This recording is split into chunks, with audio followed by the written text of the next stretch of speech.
두 달마다 한 번씩 오기 때문에 만날 때마다 새롭다고 생각이 듭니다.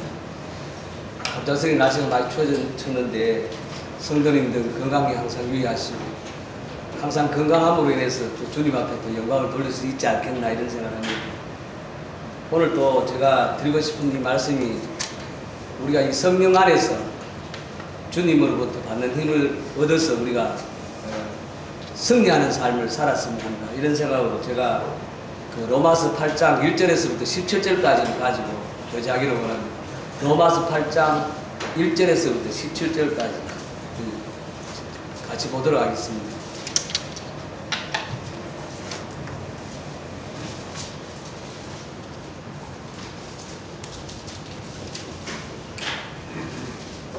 로마서 8장 1절에서부터 17절까지입니다.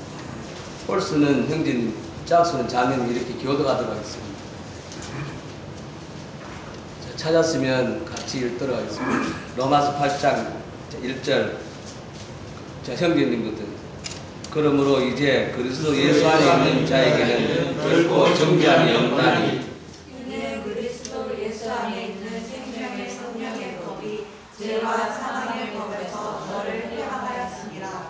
율법이 육신으로 말미암아 언약하게 오는 그것을 하나님은 하시나니 곧 죄로 말미암아 자기 아들을 죄 있는 육신의 모양으로 보내어 육신의 죄를 정하사 육신을 따르지 않고 그 영을 따르는 우리에게 율법의 요구가 이루어지게 하려 하십니다. 육신을 따르는 것은 육신의 일을, 영을 따르는 자는 영의 일을 생각하나니 육신의 생각은 사망이요 영의 생각은 생명과 평안입니다. 육신의 생각은 하나님과 원수가 되나니 이는 하나님의 법에 불구하지 아니할 뿐 아니라 할 수도 없습니다. 육신에 있는 자들은 하나님을 기쁘게 할 수 없느니라. 만일 너희 속에 하나님의 영이 거하시면 너희가 육신에 있지 아니하고 영에 있나니 누구든지 그리스도의 영이 없으면 그리스도의 사람이 아니라.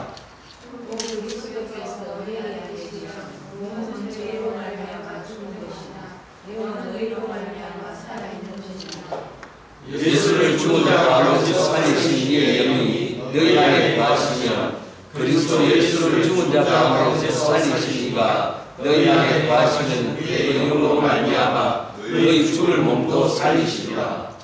그러므로 형제들아 우리가 미친 자로되 육신에 계셔서 육신대로 살 것이 아니니라. 너희가 육신대로 살면 반드시 죽을 것이로되 영으로서 몸의 행실을 죽이며 살리니 우리는 하나님의 영으로 인도하는 사람은 하나님의 아들이라. 너희는 다시 무서워하는 종의 영을 받지 아니하고 양자의 영을 받았으므로 우리가 아빠 아버지라고 부르시는 줄입니다.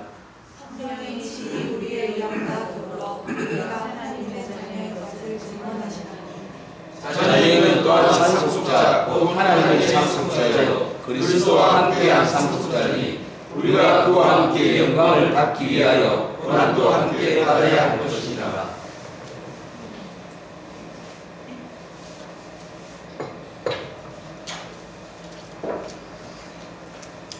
먼저 그 말씀을 드리기 전에 이런 질문을 하나 좀 드리겠습니다.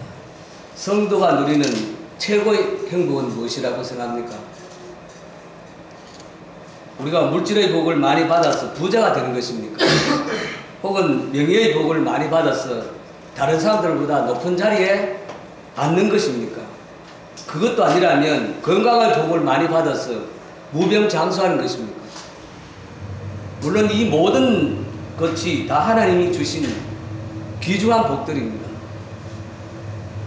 그러나 그 무엇보다도 성도들의 축복 중에 최고의 축복은 이것이 아닙니다. 바로 최고의 축복이 우리 속에 내주하시는 성령님입니다. 성령님이 우리 안에 내주하고 계시는 것이 우리가 하늘로부터 받은 축복 중에 제일 큰 축복입니다. 그러나 많은 성도가 이 점을 실감하지 못한다는 게 문제라는 것입니다. 우리 속에 성령이 있는데 성령님과 함께 하지 못하기 때문에 우리는 아직도 이 우리 속에 있는 축복을 누리지 못하고 자꾸 외부로 있는 복이, 우리가 방금 얘기했던 것처럼 부라든가 명예라든가 건강을 찾고 있다는 것입니다. 이미 내 안에 성령님이 살고 계시지만 성령님을 뒷방 늙은이 취급하는 것입니다. 우리 예전에 집에 계시면 할머니 할아버지가 사랑방으로 이렇게 면하게 됩니다. 그런 것처럼 뒷방 늙은이처럼 성령님이 우리 안에 있지만 성령님과 함께 하지 못하고 성령님을 그렇게 우리가 보통 학교로 얘기하면 왕따 당하는 거 있죠. 모든 학생들이 한 학생을 왕따시키는 것처럼 우리는 우리 속에 있는 성령님을 왕따시키고 있는 거랑 마찬가지입니다. 우리가 지난 시간에 말씀을 조금 요약하겠습니다. 우리가 지난 시간에 어떤 말씀을 드렸냐면 우리가 이 세상을 살아가는 동안에 갈등이 있다고 얘기했습니다. 왜냐하면 갈등이 있다는 것은 내 속에 믿음과 생명이 있다는 것을 말하고 있습니다. 내 속에 사망의 법하고 생명의 법이 계속 싸우고 있는 것이거든요. 믿지 않는 사람은 생명의 법이 없습니다. 사명의 법만 있기 때문에 갈등을 느껴도 그것은 우리가 느끼는 것과 다릅니다. 그러나 믿음 안에 있는 우리들은 갈등이 분명히 있어야 됩니다. 왜냐하면 내 속에는 생명의 법과 사명의 법이 같이 존재하기 때문에 그런 것입니다. 우리 앞에 있는 모든 싸움이나 갈등이나 문제는 오직 성령님을 통해서 해결할 수 있습니다. 우리는 갈등을 통해서 성령님의 능력을 더 강하게 힘입어서 우리는 승리하는 삶을 살아야 되는 것입니다. 우리가 5장, 6장, 7장을 계속했는데 5장, 6장, 7장에서는 성도의 신분과 위치가 바뀌었습니다. 예전에는 우리가 어디에 있었느냐? 죄의 신분이었고 죄와 사망에서 사탄의 종의 신분이었지만은 그러나 예수 그리스도를 믿음으로 말미암아 이제 너희의 신분이 됐고 하나님의 자녀가 되는 이런 신분도 바뀐 것입니다. 그렇기 때문에 우리가 5장, 6장, 7장은 그런 내용입니다. 그러면 오늘 8장에서는 성도의 삶의 내용이 총체적으로 바뀌어야 됩니다. 우리는 이런 믿음의 삶을 살아서는 안 되는 것입니다. 성도의 우리의 삶 속에 총체적으로 바뀌어야 될 것이 있는데 그것이 바로 우리가 오늘 얘기하고 있는 이 성령님입니다. 그래야만이 참된 행복과 진정한 승리를 맛볼 수가 있는 것입니다. 오직 하나님만이 그 일을 할 수 있는 것입니다. 우리는 능력을 할 수 없습니다. 오직 하나님만이 그 일을 할 수 있다고 로마서 8장 37절을 보시겠습니다. 또 바로 뒤에 볼 8장 37절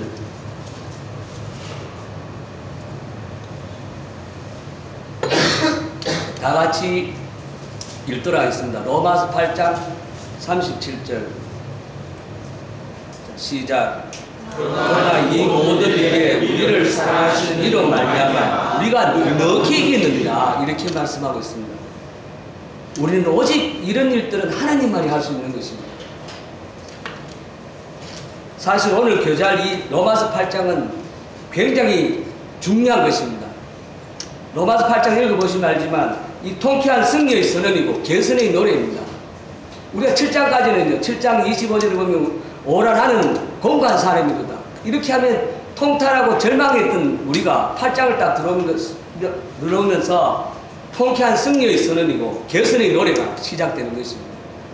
성경 중에서 가장 귀하고 아름다운 메시지가 바로 8장 로마서 8장 로마서입니다. 로마서는 기독교 신앙의 뼈대입니다. 로마서에는 16장을 되어 있는데 그 중에 8장이 가장 중심적인 장입니다. 지금 우리가 오늘 교제하는 이 장이 굉장히 중요하다는 것입니다. 독일의 신학자 야곱 스펜너라는 사람이 성경 전체가 다 아주 귀한 보석산이라고 얘기합니다. 특히 로마서는 보석 중에 보석이고 로마서 8장은 그 보석 중에도 최고의 다이아몬드라고 이렇게 얘기를 합니다. 그 정도로 중요하다는 매우 중요한 내용을 오늘 성경을 공부하고 있는 것입니다. 그러면 성경이 또 어떤 분이 이렇게 말하고 있습니다. 성경이 만일 다 타버려서 없어졌다고 하더라도 우리에게 로마서 8장만 남아있으면 우리는 구원을 받는데 아무런 지장이 없다라고 얘기합니다. 그만큼 로마서 8장이 지금 구원받는 분이나 구원받은 우리에게나 매우 중요한 장이다. 이렇게 생각하시면 되겠습니다. 그만큼 로마서 8장은 우리를 향하신 하나님의 사랑이 얼마나 크고 또 하나님이 우리에게 어떠한 은혜와 축복을 베풀어 주시는지를 자세하게 설명하고 있다는 것입니다. 먼저 로마서 8장 전체 윤곽을 대략 한번 그려보겠습니다. 우리는 지금 읽었던 건 17절까지지만 로마서 8장 전체를 우리가 어느 정도 요약할 수 있어야 됩니다. 그리고 나서 다시 본문으로 들어가겠습니다. 로마서 8장을 보면은, 자, 8장을 보기 전에 우리가 성경을 이렇게 쭉 보다 보면 어떤 성경 속에는 특히 하나님의 마음이 어디 있는지를 알 수 있습니다. 특히 뭐냐면 그 성경 속에 많이 나오는 말들이 있습니다. 그 말들을 보면 하나님은 이 성경을 통해서 무슨 말씀을 하고 계시는가를 알 수 있습니다. 예를 든다면 로마서 7장을 딱 봤을 때 이 7장을 읽어보면 나라는 말이 아주 많이 나옵니다. 나. 로마서 7장에 이 나라는 말이 나오는데, 그래서 로마서 7장의 핵심은 뭐냐? 내가 문제다는 것입니다. 내가 문제다 이 말이에요. 그럼 내가 무슨 문제냐? 선을 행하기를 원하는 나에게 악이 함께하고 있다는 거예요. 도대체 내가 누구냐 이 말입니다. 나는 선을 하고 싶은데 악을 행하고 있다는 것이죠. 이렇게 고민합니다. 그래서 7장 25절에 오라 나는 공고한 사람이로다. 이 사망의 몸에서 누가 나를 건져내랴. 이렇게 너무너무 지긋지긋하고 혐오스러운 죄의 문제를 통해서 내가 탄식하고 있는 모습입니다. 이게 로마 7장에서 나오는 말입니다. 나는 착하게 선하게 살고 싶고 내가 그렇게 하고 싶지만 그러나 나는 그렇지 못하다는 것입니다. 이것이 로마서 7장에서 나오는 내가 문제라는 것입니다. 자, 그럼 8장에서는 무엇이 나오느냐면 8장에서는 영이라는 말이 나옵니다. 그래서 8장에 나는 성령, 자, 지금 잘 보셔야 됩니다. 성령, 그 영, 지금 성령을 통해서 여러 가지를 표현하고 있는데 성령이라 하기도 하고 그의 영, 그 다음 그리스도의 영, 하나님의 영, 이와 같은 말이 19번 나옵니다. 19번. 지금 우리가 로마서 1장에서부터 그 마지막 39장 속에 39절 속에 로마서 8장 1절에서부터 39절 속에 그 말씀이 19번 나옵니다. 매절마다 나온다고 봐도 과언이 아닙니다. 이 말은 무슨 말입니까? 그럼 결론을 얘기하면 로마서 8장은 결론부터 모든 문제의 해결은 성령님이다. 이렇게. 내 능력으로는 사망의 몸에서 벗어날 길이 없습니다. 그러나 내 속에서 성령님이 충만하게 역사하시면 이 모든 사업에서 이길 수 있다고 바울이 강력하게 지금 얘기하고 있는 것입니다. 따라서 8장의 말씀은 모든 말씀이 결론이 되고 우리의 삶이 되어야 된다 이 말입니다. 또한 성도의 생활에 있어서 다양한 성령의 역사도 이렇게 계속 언급하고 있습니다. 8장을 보면 성령님이 어떻게 역사하고 있는지 이렇게 다양한 모습들을 또 보게 됩니다. 자, 그러면 로마서 8장의 큰 흐름을 요약적으로 한번 먼저 보도록 하겠습니다. 로마서 8장을 통해서 우리에게 무엇을 얘기하고 계시는지를 요약해서 한번 보겠습니다. 여러 가지 면을 한번 보겠습니다. 첫 번째, 우리가 믿음으로 구원을 받았습니다. 받아서 예수 그리스도와 지금 연합되어 있는 모습입니다. 연합된 우리에게 일체의 속박에서 자유함을 얻었다는 말을 말하고 있습니다. 모든 것에서부터 자유함을 얻었다는 말을 지금 로마서 8장이 얘기하고 있습니다. 그럼 어디에서 자유함을 받았냐? 첫 번째는 죄의 심판으로부터 자유함을 받았습니다. 1절에서 4절 말씀입니다. 먼저 죄의 심판으로부터 자유함을 받았고, 두 번째는 죽음으로부터 자유함을 받았습니다. 패배와 죽음으로부터 자유함을 받았는데 5절에서 17절 말씀입니다. 그 다음 모든 시리와 좌절에서부터 자유함을 받았습니다. 18절 30절입니다. 그 다음 모든 대적의 두려움에서부터 자유함을 받았습니다. 이제는 우리가 죽음에서 자유함을 받았고 그 다음에 모든 시리와 좌절에서도 자유함을 받는 것이고 모든 대적의 두려움에서도 자유함을 받았습니다. 그것을 로마서가 지금 얘기하고 있는 것입니다. 둘째, 5번에는 성령의 사역의 다양한 면들의 측면을 한번 살펴보겠습니다. 성령님의 사역 중에 이 다양한 측면들을 보겠습니다.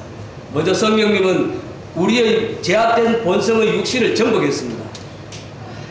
여기 5절에서 13절 말씀, 5절에서 13절 말씀입니다. 그리고 우리가 예수 그리스도로 말미암아 하나님의 양자됨을 증언했습니다. 우리는 하나님의 양자된 것을 성령님이 증언해 주시고 있다는 것입니다. 이것이 14절에서 16절 말씀입니다. 그래도 우리가 하나님의 상속자임을 보증해 주십니다. 상속자이다. 그것을 보증해 주시고, 그건 17절 말씀입니다. 그리고 우리의 연약함을 도와주시는 분입니다. 26절에서부터 27절 말씀입니다.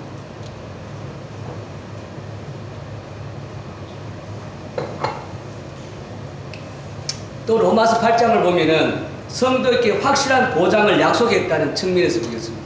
무엇을 보장했느냐 그 말입니다.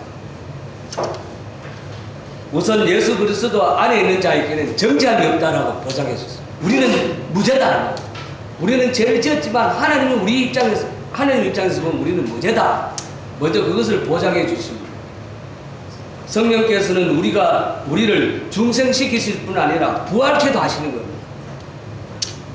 5절에서 11절 말씀입니다. 우리는 하나님의 자녀가 되었다고 보장해 주는 겁니다. 그리고 하나님 함께 후사가 되었다고 보장해 주는 것입니다. 12절에서 17절 말씀입니다. 우리는 성령님의 도우심과 소망으로 고난 중에도 참고 견딜 수 있다고 보장해 주십니다. 18절에서 28절입니다. 우리는 하나님의 아들의 형상을 본받도록 예정되었다고 말씀하고 있습니다. 보장해 주시는 겁니다. 29절에서 30절 하나님이 우리를 어렵다 했으니 아무도 정죄할 수 없다고 얘기하십니다. 이것이 31절에서 34절 말씀. 아무도 그리스도 예수 안에 있는 하나님의 사랑에서 끊을 수 없다라고 얘기하고 보장해 주십니다. 35절에서 38절 말씀. 하나님은 이 로마서 8장을 통해서 우리에게 이렇게 보장해 줬습니다. 우리를 당할 자가 아무도 없다는 것입니다. 세상에 어떤 두려움, 어떤 대적도 우리를 하나님과 우리 사이를 끊을 수 없다. 결론은 그걸 말하고 있습니다. 자, 그러면 본문을 돌아가겠습니다. 자, 본문 말씀을 돌아와서 1절을 보겠습니다. 그러므로 이제 그리스도 예수 안에 있는 자에게는 결코 정죄함이 없느니라. 없나니 이렇게. 그리스도 예수 안에 있는 자에게는 결코 정죄함이 없다는 사실입니다. 그리스도 예수 안에 있다는 것이 무엇을 말하는 겁니까? 이것은 그리스도와 연합되었다 이 말입니다. 그리스도와 연합되어 있기 때문에 이제는 우리 안에 누가 있다? 성령님이 있다는 것입니다. 그리스도 안에 있는 자는 그 안에 성령님이 내주하고 있다. 이렇게 이해를 하면 됩니다. 그래서 하나님의 영과 성령이 그 속에 있는 자는 결코 정죄함이 없습니다. 죄가 없는 것은 아닌데 죄가 없다고 보는 것입니다. 그렇다고 우리 안에 성령님이 있다 우리가 죄가 없는 것은 아닙니다. 그러나 죄는 있지만 그러나 죄가 없는 것처럼 하나님 보신다는 것입니다. 이것을 성경은 대속의 원리라 얘기합니다. 대속의 원리. 이 대속의 원리를 쉽게 얘기하면 빚진 사람을 대신해서 누군가 빚을 갚아주면 그 사람은 더 이상 빚쟁이가 아닙니다. 맞죠? 그것을 말합니다. 내가 빚을 있는데 누가 내 대신 빚을 갚아주면 나는 빚쟁이가 아닙니다. 마찬가지로 내가 죄인이었는데 내 죄 문제를 해결해 주신 분이 계시면 나는 더 이상 정죄받을 필요가 없다는 것입니다. 이것이 대속의 원리입니다. 더 쉽게 하면 설명해 보겠습니다. 우리가 요사이 탈북자가 참 많죠. 탈북자 어떤 한 사람의 얘기를 한번 들어봤는데 이 사람이 북한에서 생활하기가 너무 어려웠습니다. 어렵고 먹을 식량도 없어서 굶기를 굶기를 그냥 일수였습니다. 그래서 차라리 북한에서 죽느니 탈북하다 죽어도 차라리 탈북하자 이렇게 해서 탈북을 하게 됩니다. 이렇게 탈북하다가 또 잡혀서 또 다시 모진 고문을 당하고 또 수용생 또 감금도 당하게 됩니다. 그러니까 진짜 탈북자들이 와서 한국에 왔지만 그 사람들의 얘기를 들어보면 너무너무 피눈물 나는 것입니다. 지금 제가 이렇게 얘기해서 표현인데 그래서 잡혔다가 다시 북한 땅으로 다시 이제 붙들려 가면 그때부터 너무너무 큰 고문도 당하고 또 마지막에 그런 뭐 수용소에 이렇게 또 감금당합니다. 북한 땅에 있는 동안에는 그는 북한의 지배를 받게 되고 그 다음 정죄를 받아서 수용소에 감금되어 있습니다. 그리고 그 세력으로부터 도망갈 수가 없습니다. 이게 실상입니다. 그러다가 이 사람이 구사일생으로 중국을 통해서 한국에 왔습니다. 자, 한국 땅에 딱 밟았습니다. 한국 땅을 밟는 순간 이 사람은 북한의 그 모든 세력은 이 사람에게 아무런 의미가 없다는 뜻입니다. 북한 땅에 있었을 때는 북한의 모든 세력이라든가 그들의 고문에 못 이길 수 있지만 한국 땅을 딱 밟는 순간부터 그 사람은 그 북한의 엄청난 무서운 세력들도 그 사람에게는 아무런 의미가 없는 것입니다. 탈북자에게 따라다녔던 그 모든 죄와 고통과 절망과 두려움으로부터 완전히 해방됐습니다. 이것을 말하는 것입니다. 예수 그리스도 안에 있는 자에게는 사탄의 모든 세력과 저주가 무의미하다는 것입니다. 실패나 좌절도 무의미한 것입니다. 이러한 것으로 더 이상 성도님들을 괴롭힐 수 없다는 것입니다. 사탄이. 이미 성도님들은 그리스도 안에 있는 사람들이기 때문에 마귀의 정죄나 죄와 사망으로부터 자유할 뿐 아니라 율법을 다 이룬 사람처럼 하나님이 우리를 치유하고 있다는 것입니다. 이것이 성도님의 신분입니다. 하나님의 구원과 은혜를 받은 사람은 이렇게 살아야 한다는 것을 힘있게 증거하고 있는 것입니다. 이것이 사도 바울이 우리에게 전해주고 싶은 8장의 말씀입니다. 사랑하는 성도님, 1절에서 좀 더 우리가 아주 위대한 진리를 발견할 수 있습니다. 정죄란 말은 누가 하는 거냐면 판사가 피고에게 유죄라는 것을 선언한 것 때 말하는 말입니다. 정죄란 말은. 그런데 정죄함이 없다고 하면 무죄를 선언한 것이기 때문에 우리는 무죄가 되는 것입니다. 하나님이 정죄함이 없다. 너는 무죄다. 이 말을 합니다. 이는 참으로 우리가 죄인이었지만 하나님께서 그리스도를 보시고 우리에게 무죄를 선언한 것입니다. 우리는 어렵다함을 받았지만 아직 완전하지는 않습니다. 그러나 우리는 이미 정죄에서 해방되었다. 그 말입니다. 무죄 선언을 받았으니만큼 죄를 계속해서 지어도 좋다는 말은 절대 아닙니다. 우리가 무죄 선고를 받은 것이 하나님의 은혜잖아요. 우리의 은혜가 아니고 하나님의 은혜입니다. 그러니까 날마다 우리는 순간순간마다 주님의 사랑과 은혜를 감사해야 되고 주님 앞에 더 가까이 가려고 노력하고 애써야 된다는 것입니다. 이것이 성도의 삶입니다. 성화된 삶을 말하는 것입니다. 우리가 구원받고 믿음 안에서 사는데 그냥 사는 것이 아닙니다. 날마다 주님 앞에 더 가까이 주님의 은혜와 사랑을 감사하면서 주님 앞에 나가는 것을 바로 우리가 성화의 삶이라 이렇게 얘기를 합니다.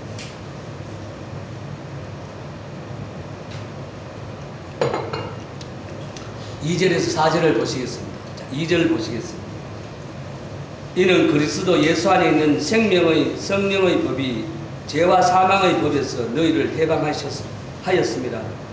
율법이 육신으로 말미암아 연약하여 할 수 없는 그것을 하나님은 하시나니 곧 죄로 말미암아 자기 아들을 죄 있는 육신의 모양으로 보내어 육신의 죄를 정하사 육신을 따르지 않고 영을 따라 행하는 우리에게 율법의 요구가 이루어지게 하려 하십니다.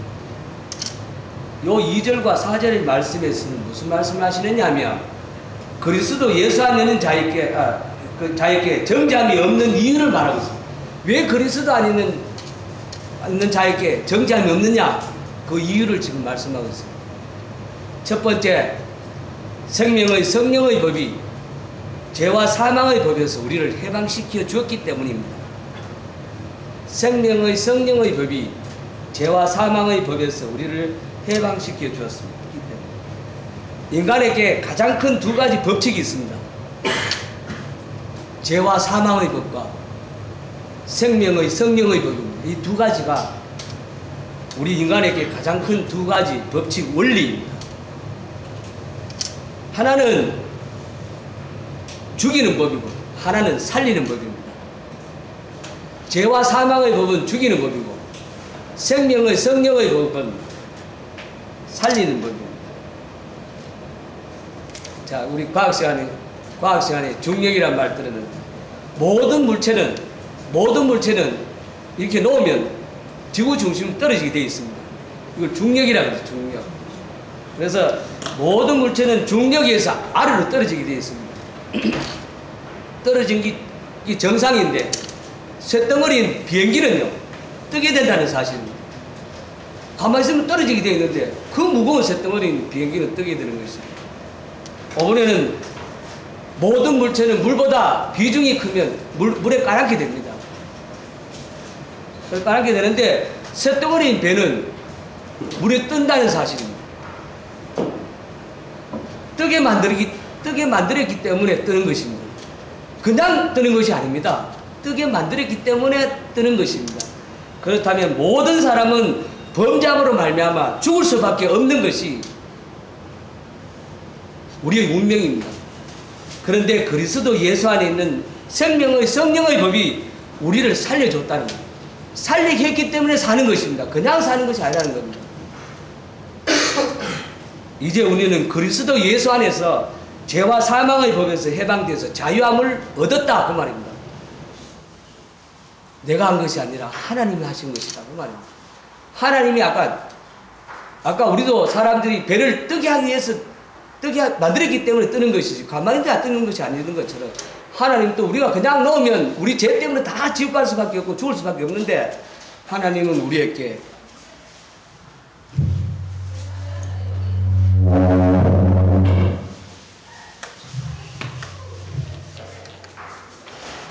그리스도 예수 안에 있는 생명의 성령의 법이 우리를 살리셨습니다. 이제 우리는 그리스도 예수 안에서 죄와 사망의 법에서 해방되어 자유를 얻었습니다. 지금 우리 속에는 예수 그리스도 안에 있는 생명의 성령의 법이 우리를 주관하고 있습니다. 지금 우리 안에서는 생명의 성령의 법이 우리 안에서 지금 주관하고 있습니다. 현실적으로 다시 죄를 지을 수 없는 자가 되었다는 뜻은 아닙니다. 현실적으로 우리는 죄를 지을 수밖에 없습니다. 예수님 말고 어떤 사람도 완전한 그리스도인은 없습니다. 세상 끝날까지 안팎으로 죄의 유혹을 받으며 성령의 도우심을 구하기 위해서 실험해야 되는 것이 오늘날 지상에 살고 있는 그리스도의 현실입니다. 모든 성도들이 다 그렇습니다. 그러나 그리스도 안에 있는 우리의 삶은 죄와 사망의 법이 아니라 바로 생명의 성령의 법 안에서 살 수 있다고 이렇게 말하고 있는 것입니다. 우리는 예수 믿기 전에 우리 자신을 보면 됩니다. 예수 믿기 전에는 내 안에 죄와 사망의 법 때문에 내 안에는 악의 세력이 항상 우세했습니다. 악의 생각이 나를 지배하게 되고 육신의 소욕이 나를 계속 지배하기 때문에 나는 선을 행하고 싶었지만 행할 수도 없고 그래서 사도 바울이 나는 공고한 사람이라고 얘기할 수밖에 없는 것이죠. 이것이 예수 믿기 전의 나의 모습입니다. 그러나 놀랍게도 그리스도 안에 있는 우리는 이전 그리스도 안에 있는 우리에게는 생명의 성령의 법이 죄와 사망의 법의 세력을 누리기 때문에 누름으로 인해서 내 안에 선한 세력이 살아나게 되는 것입니다. 이렇게 해서 우리 안에는 사랑과 믿음이 회복이 되고 기쁨과 마음의 평화가 회복되는 것이 오늘날 우리의 모습입니다.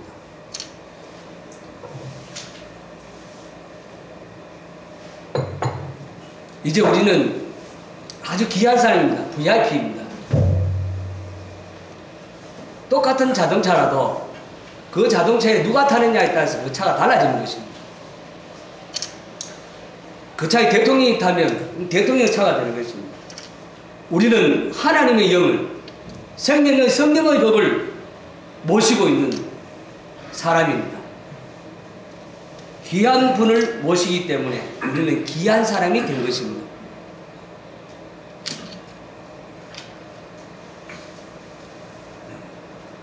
그러므로 예수의 영을 모시고 있는 사람은 말을 할 때도 대화의 중심이 항상 하나님께로 가야 됩니다. 그리스도에게로 가야 됩니다.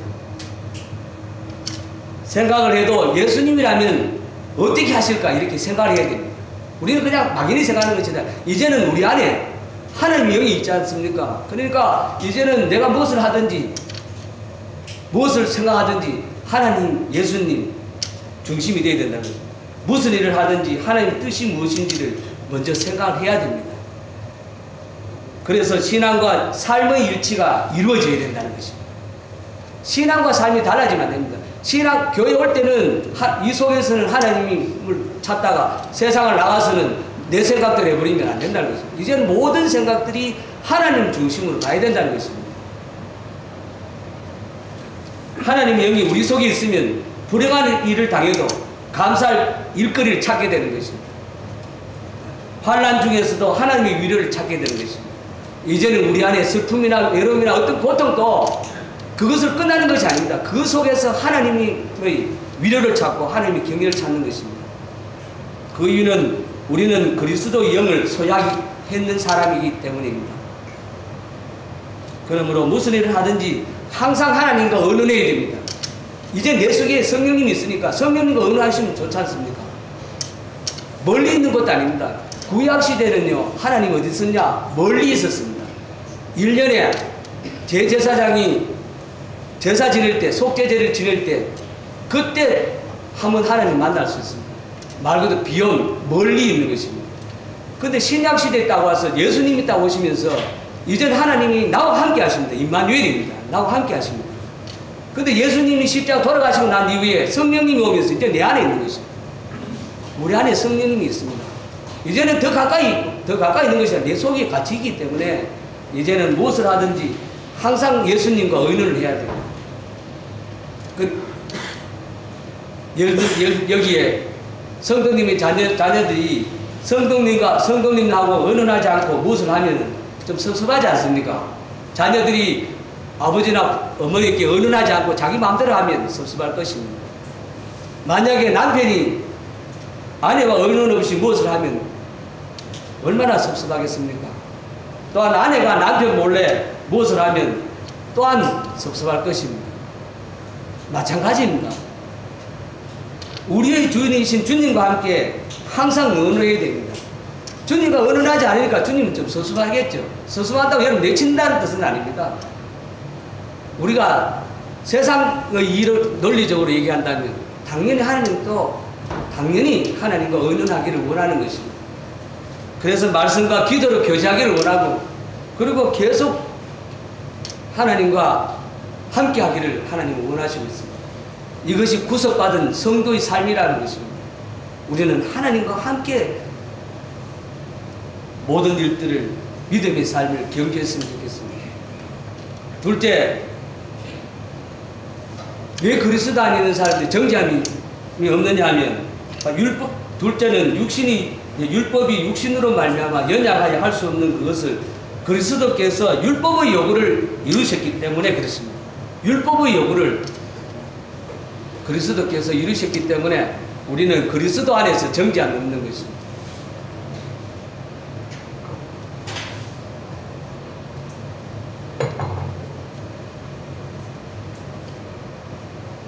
우리가 율법을 보면요, 이 율법 속에는 하나님의 의지가 표현되어 있습니다. 하나님의 의지가 있습니다.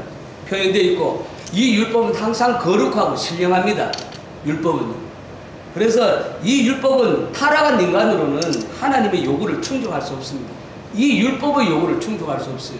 우리는 타락한 인간들이기 때문에 그 말입니다.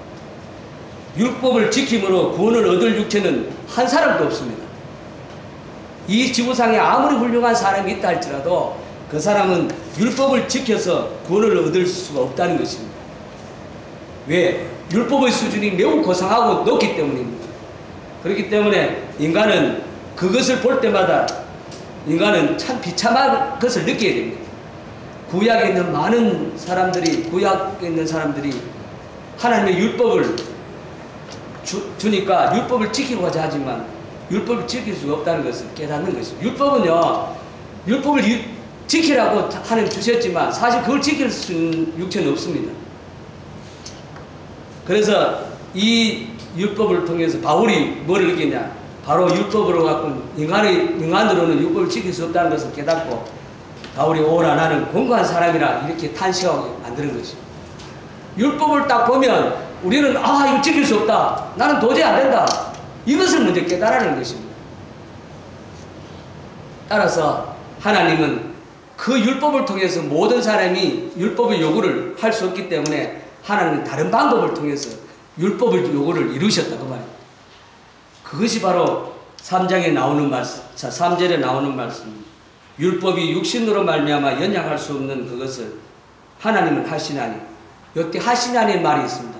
3절에 하시나니. 근데 제가 NIV에 보면은 과거로 되어 있습니다. 하셨다 그 말. 하나님은 하셨나니 이렇게 표현한 게 더 좋죠. 그러면 하나님 무엇을 하셨습니까? 하나님께서는요, 먼저 자기 아들을 죄 있는 육신의 몸으로 만들어가 우리에게 보내셨습니다.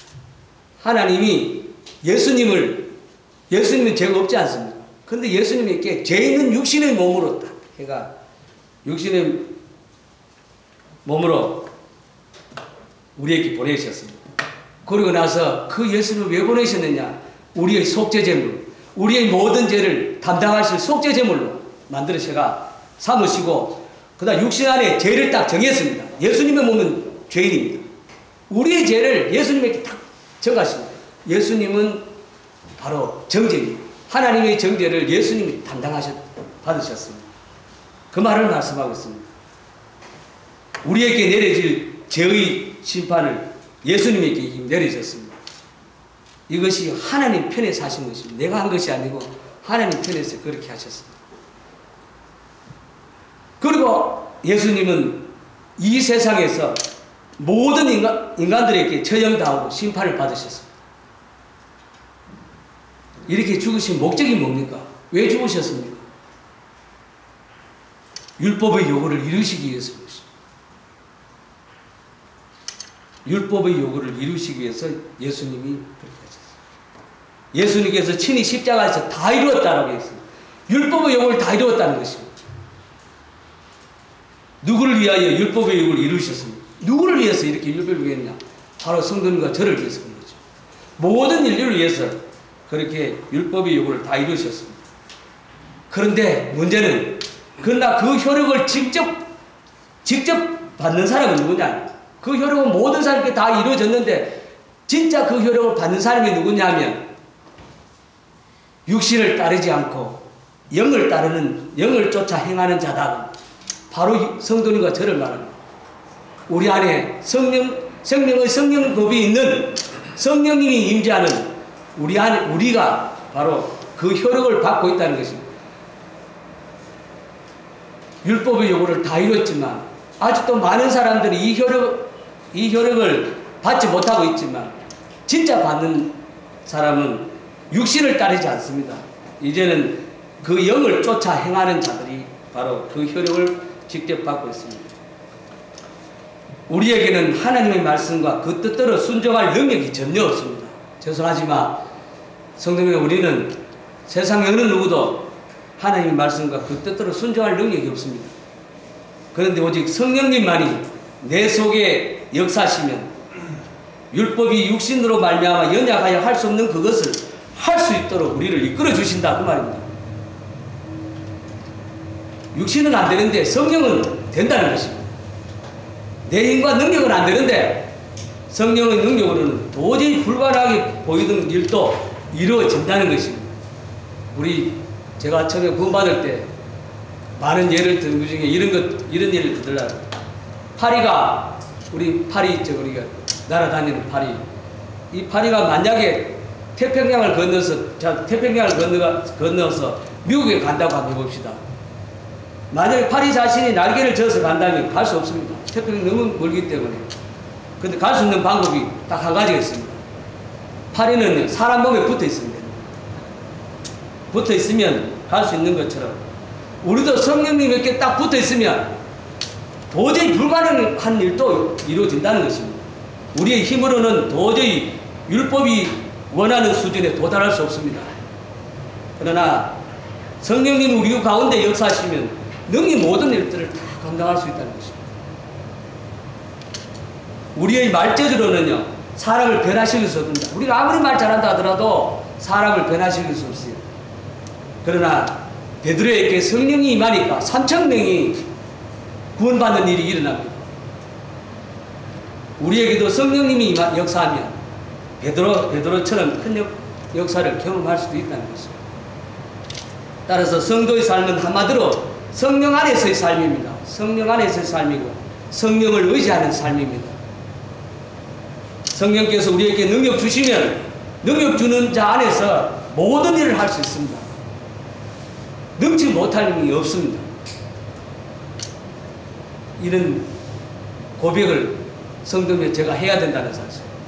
성경 말씀에 있는 것이 아니라 우리가 해야 되는데 우리는 말씀을 얘기해서 우리는 진짜 이렇게 할 수 있는 성도가 되어야 된다는 거죠. 이는 힘으로 되지 않고 능으로 되지 아니하며 오직 나의 신으로 되느니라는 말씀이 있습니다. 우리의 힘이나 능력을 가지고 되는 게 아니라 오직 하나님의 성령으로 된다는 것을 알아야 된다는 거죠.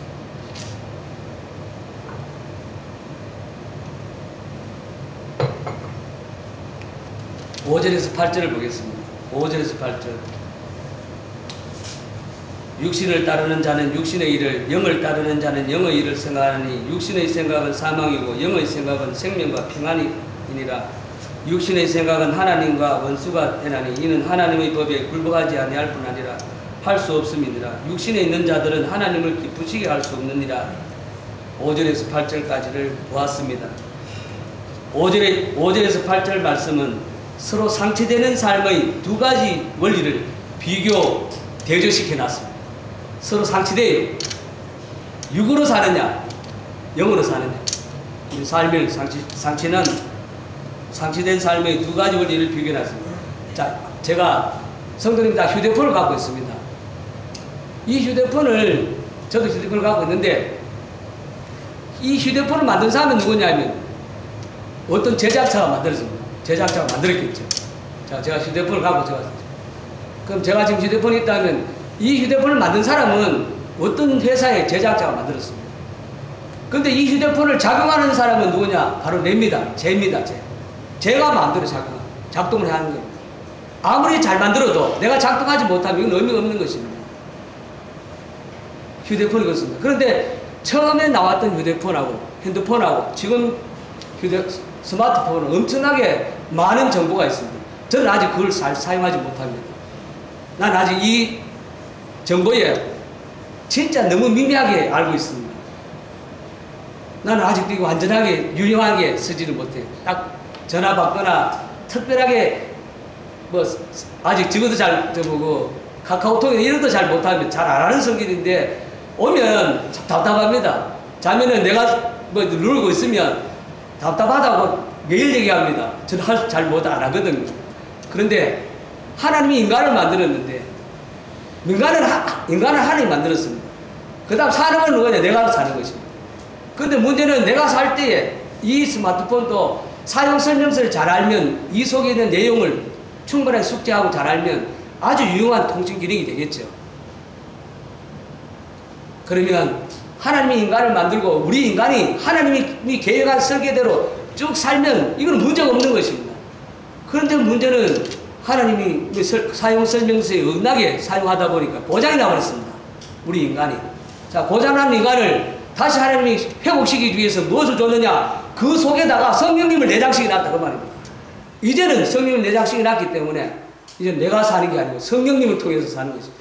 이렇게 할 때 능치 못함이 없다는 것입니다. 제가 사는 것이 아니고 우리 이미 고장난 시계가 고장나면 버려져야 되는 것처럼 우리 인생은 그렇습니다. 그러나 하나님이 그 모든 것을 율법의 요구까지 다 이루시고 예수님을 통해 갖고 우리를 완전하게 살리셨습니다.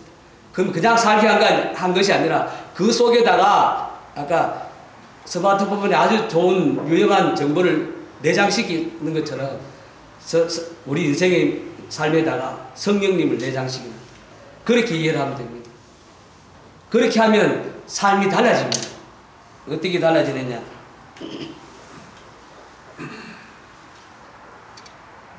성령은 죄와 사망의 법에서 우리를 해방시켰습니다.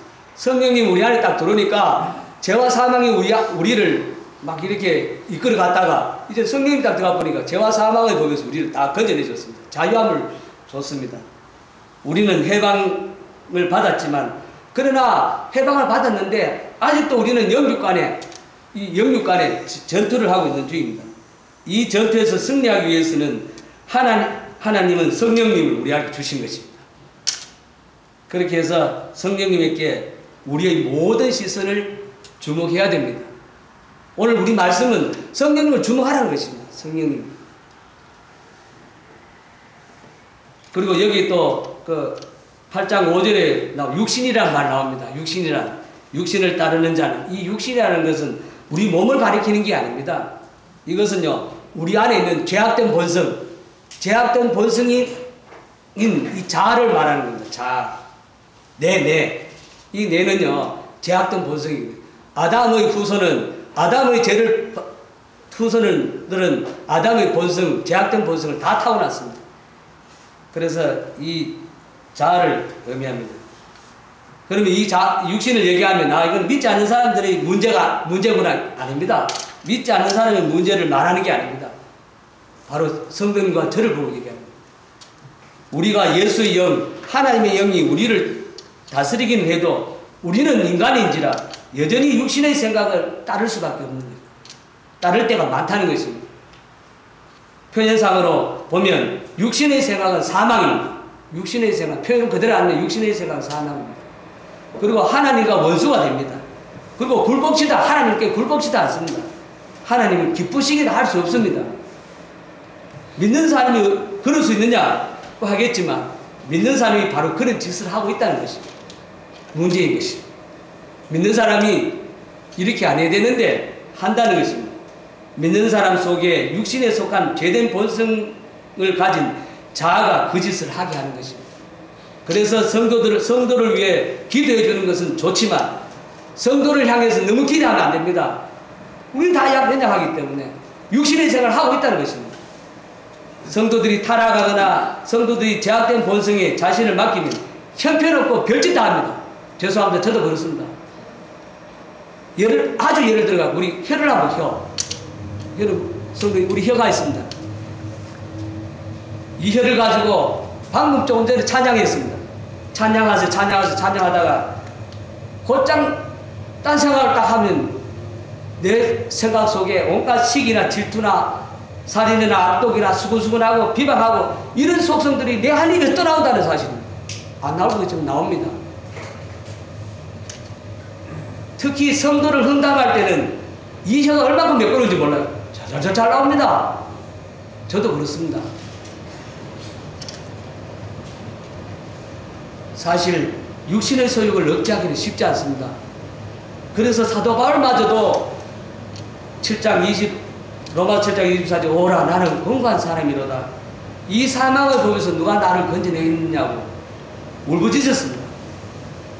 사도 바울이 자기 속에 두 세력이 투쟁하고 있다는 것을 체험적으로 고백한 것입니다. 오늘날 우리들도 예외는 아닙니다. 이제 우리 속에는 하나님의 영, 곧 성령께서 내재하고 있습니다. 그러나 육신의 생각, 곧 내 마음에 이 악한 생각 때문에 늘 넘어지고 쓰러집니다. 그런데 육신의 생각을 이룰 수 있는 길이 딱 한 가지 있습니다. 한 길입니다. 그것은 내 속에 있는 성령님이라는 것입니다. 딴 것이 아니고 아무것도 아닙니다. 성령님밖에 없습니다. 성령님이 육신의 생각을 이기도록 해주는 것입니다. 그러하려면 언제나 내 심령이 성령의 전이 되도록 깨끗이 비워주는 작업을 해야 됩니다. 그리고 성령의 명령에 순종하도록 힘써야 됩니다. 주의 영이 일하도록 그에게 전폭적으로 의지하는 겁니다. 성령님을 의지하라고 합니다. 그러므로 마음속에 기도하고 싶은 영이 움직이면, 기도하라는 마음이 생기면 기도하십시오. 내 마음에 성령님이 무엇을 인도하면 인도한 대로 의지하라는 것입니다. 뿐만 아니라 우리가 힘이 없어 연약할 때에 육신의 소욕을 이기게 해달라고 기도하면 됩니다. 우리가 이 세상에 생명이 있는 순간까지 우리는 몸부림치면서 계속해야 됩니다. 그래서 이 세상은 우리에게 영적인 전투장입니다. 비록 우리는 비록 우리는 약하지만은 그러나 우리 가운데 거하시는 하나님의 영, 곧 성령님은 우리의 연약을 도와주신다고 말씀하고 있습니다. 그래서 우리는 7번 넘어져도 8번 일어날 수 있는 그런 사람이 되는 것입니다. 9절에서 11절 말씀 보시겠습니다.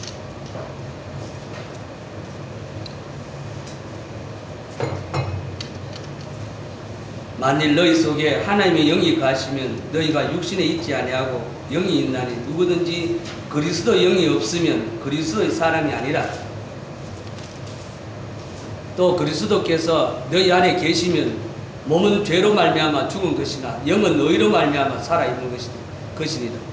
예수를 죽은 자 가운데 살리신 이의 영이 너희 안에 거하시면 그리스도 예수를 죽은 자 가운데서 살리신 이가 너희 안에 거하시는 그 영으로 말미암아 너희 죽을 몸도 살리시느니라. 이렇게 얘기합니다.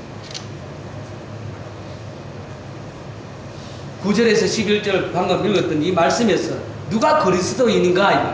누가 그리스도인이에요? 그리스도 영을 소유한 사람입니다. 성령을 소유한 사람이 그리스도인이다 이 말입니다. 그리스도인은 교회 다니는 사람이라는 일반적인 이런 정의는 너무나 피상적입니다. 교회 다니는 사람이 그리스도인이다 아닙니다. 교회 다니는 사람이 교인이지 그리스도인은 아닙니다. 진짜 그리스도인은 그 속에 그리스도 영이 있어야 된다는 것입니다. 그리스도 영이 없이 교회 다니는 사람은 그리스도인이 아닙니다. 정확한 정의입니다. 그리스도 영이 없으면 그리스도인이 아니라는 것입니다. 그리스도 예수를 죽은 자 가운데서 살리신 이가 우리 안에 거하는 그리스도 영으로 말미암아 우리의 죽을 몸도 살리시는 겁니다. 부활까지도 하시는 것입니다. 성령님이 말씀하고 있는 것입니다. 12절에서부터 17절까지를 보시겠습니다. 12절 17절입니다. 12절의 17절 말씀은 그러므로 형제들아 우리가 빚진 자로 돼 육신에 깨져서 육신대로 살 것이 아니라 너희가 육신대로 살면 반드시 죽을 것이로되 영으로서 몸의 행실을 죽이면 살리라. 무릇 하나님의 영으로 인도함을 받은 사람은 곧 하나님의 아들이라. 너희는 다시 무서워하는 종의 영을 받지 아니하고 양자의 영을 받았으므로 우리가 아빠 아버지라고 부르짖느니라. 성령이 친히 우리의 영과 더불어 우리가 하나님의 자녀인 것을 증언하시나니 자녀이면 곧 상속자 곧 하나님의 상속자요 그리스도와 함께한 상속자니 우리가 그와 함께 영광을 받기 위하여 고난도 함께 받아야 할 것이니라. 이렇게 육신대로 살면 반드시 죽는다고 말씀하셨습니다. 영의 인도를 받는 자가 하나님의 아들이라고 얘기해요. 요한복음 1장 12절 말씀 하나님을 영접하는 자, 그 이름을 믿는 자가 하나님의 자녀라고 했는데 이거보다 진일보한 것입니다. 영접하는 것이 아니라 그 속에 그리스도 영이 있는 자는 하나님의 아들이다. 이렇게 우리는 양자의 영을 받았습니다. 성령이 우리의 증인이 되는 것입니다. 우리는 하나님의 자녀이기 때문에 엄청난 상속자입니다. 우리가 받을 상속을 상기하면서 육신에 져서 육신대로 살지 말 것을 권면하고 있다. 우리가 받을 상속이 너무 큰데 육신에서 살다가 육신대로 살다가 육신에서 져서 육신대로 살지 말라고 이렇게 얘기하는 것입니다. 그러면 성령님께서 우리 속에 내주하실 때 어떠한 일이 벌어지고 있는지 한번 몇 가지 한번 살펴보겠습니다. 첫째, 성령이 우리 안에 지금 내주하고 있습니다. 먼저 우리 몸의 행실을 죽이는 것입니다. 행실을 죽이고 우리를 살려주는 것입니다. 이 성령님이 우리 안에 내주할 때 나타나는 변화입니다. 우리의 몸의 행실을 죽이고 우리를 살게 해주는 것입니다. 12절 13절 말씀이 바로 이것입니다. 성령님이 우리 속에 내주하면 우리의 모든 죄악을 무너뜨리고 죽이는 것입니다. 성령은 생명을 주시는 영이 성령이라는 말은 생명을 주는 영입니다. 그러니까 영이기 때문에 우리 속에 들어오면 죽음의 세력인 죄와 전쟁이 일어납니다. 그래서 요한복음 16장 8절 말씀에 그가 와서 성령이 오면 죄에 대해서 의에 대해서 심판에 대해서 세상을 심판에 대하여 세상을 책망하리라 이렇게 말씀하고 있습니다. 성령이 오시면 제일 먼저 죄에 대한 책망을 합니다. 그래서 성령이 우리 속에 내주하면 성도님의 심령 가운데 그 죄에 대해서 민감하게 됩니다. 그래서 죄 때문에 괴로워하게 되는 것이죠. 그래서 사도 바울의 고백처럼 그렇게 되는 것입니다.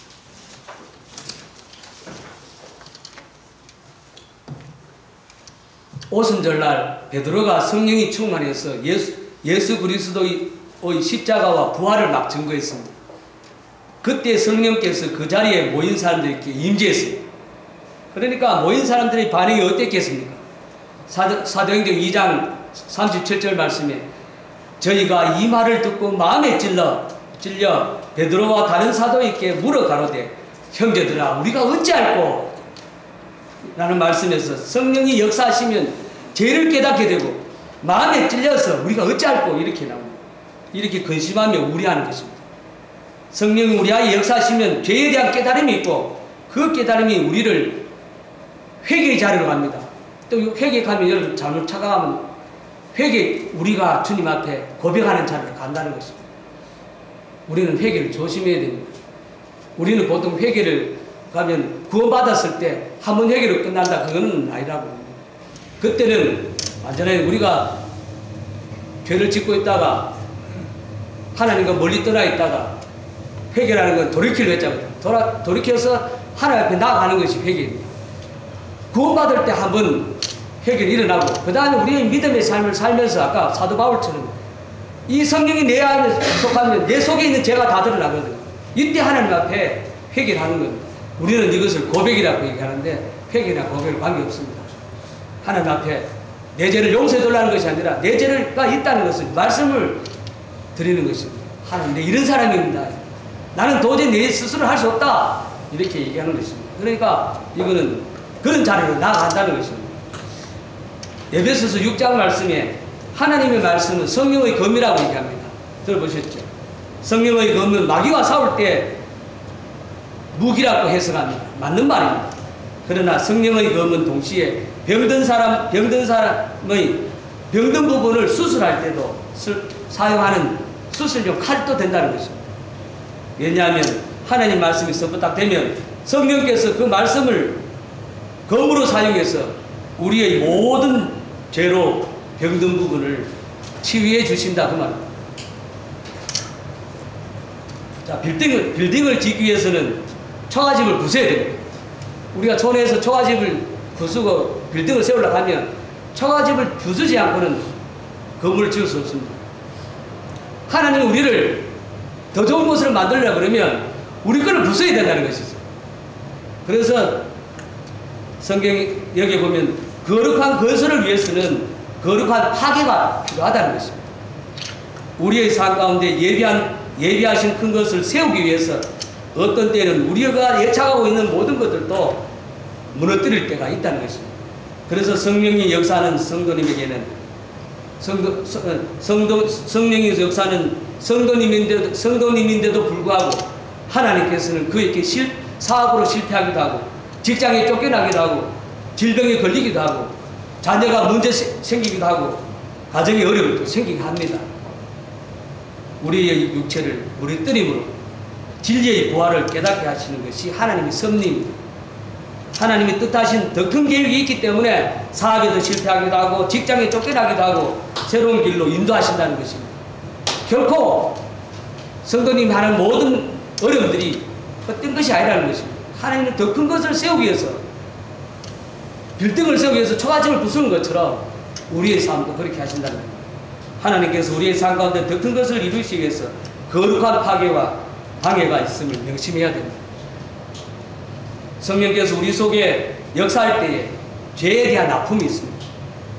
철저한 죄에 대한 고백과 파괴를 통하여 하나님의 건설로 나아가게 됨을 우리는 기억해야 됩니다.